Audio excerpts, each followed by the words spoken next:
Hey guys, we are joined with Atli Mar, the creative director of Dust 514, which I think for a lot of people, especially the Giant Bomb audience, is going to be their first kind of entry into EVE Online, which puts this huge world, this really complex world, a lot of players doing some really dynamic things in a shooter context, which is really new for EVE Online. Yeah. And so how did you guys kind of first approach that of trying to find a way to give people, maybe a new audience, a window into EVE Online? Well, we thought about it for quite a while, and we explored different genres. We even talked about RTS, porting EVE onto consoles and stuff like that. But we kept coming back to the first-person shooter. It just lends itself well onto this kind of experience that we needed in the EVE universe. And of course, we hadn't been doing much with the planets, and so we started building Dust. So there are something like 50,000 planets, right, in the EVE Online universe, and when you play EVE Online, you're not actually interacting with those planets. You can see this sort of stats, but in Dust, you're going to be going down to those planets. So how are you guys even building out the content to fill all 50,000 planets? Because that seems like that would be difficult to do 50,000 handcrafted planets. Yeah, so we have some interaction in EVE through planetary interaction currently. But yeah, so this is the first time they can actually claim sovereignty over planets and stuff like that. So, and out of those 56,000 planets, about 3,000 something are playable at launch, the temperate planets. And yeah, we seed the universe with a bunch of attributes, and we assemble the levels in load time, and we try to, retain a level of verisimilitude. Different, sky color depending on the sun, different texture sets depending on, the terraforming index of the planet, or different other attributes. The structures, the physical urban structures that are present on the battlefield are dependent on either choices that we've made for the NPCs or choices that players make in their own territorial conquest. So yeah, that's pretty much how we do it. So I mean, the Burn-Jita event was this big thing that happened pretty recently, and so I think for a lot of people, Dust represents a chance to maybe participate, be a part of this thing, because EVE Online doesn't have just a learning curve; it's kind of a learning cliff, as you put it earlier. So how are players who are picking up in Dust and shooting around, how are they going to be able to participate with these sort of larger events that occur in EVE Online? Well, this is a sandbox MMO, just like EVE. So we're pretty confident that the players are going to find pretty cool ways of doing those kind of events or collaborating in those kind of events. We're not specifically engineering anything for them to do that, but the openness of the game, the fact that it's supplies matter, logistics matter, people matter in the game. We're pretty confident that we're going to see some cool stuff from the Goons or anyone else. But it's impossible for us to anticipate it. Like the Burn-Jita. I mean, I guess we could have, but it was just so cool when it came up. So yeah.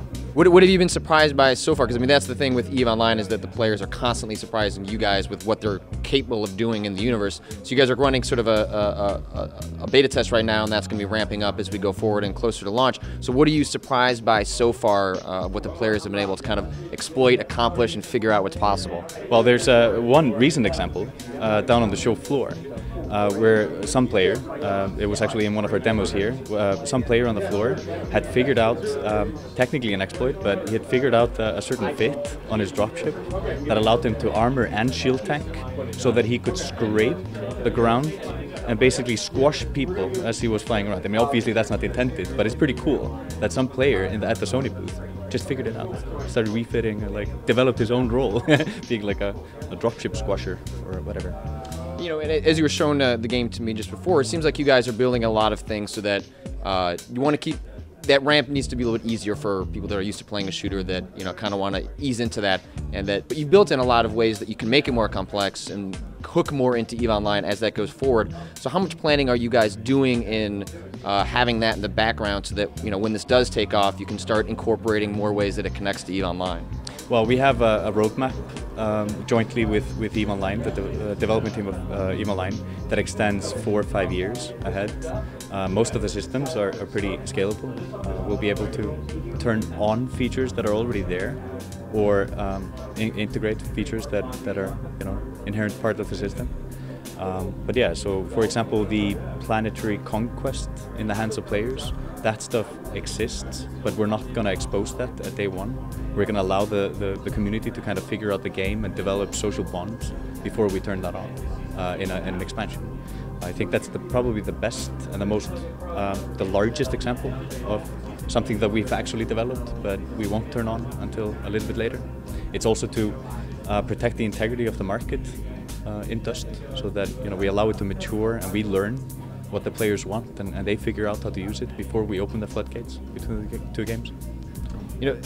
EVE Online is a game that you guys have been supporting for years and years and years, and the way you were describing it, the Dust is going to be very similar. So what is that roadmap like? Because most games, it's, hey, you release the game, you support it for a year, and then a year later there's a sequel. This doesn't seem like the approach you guys are taking with Dust. No.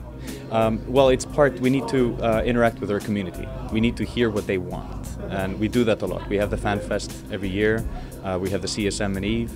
The community already, the beta community, is giving us fantastic ideas and feedback. So it's part that.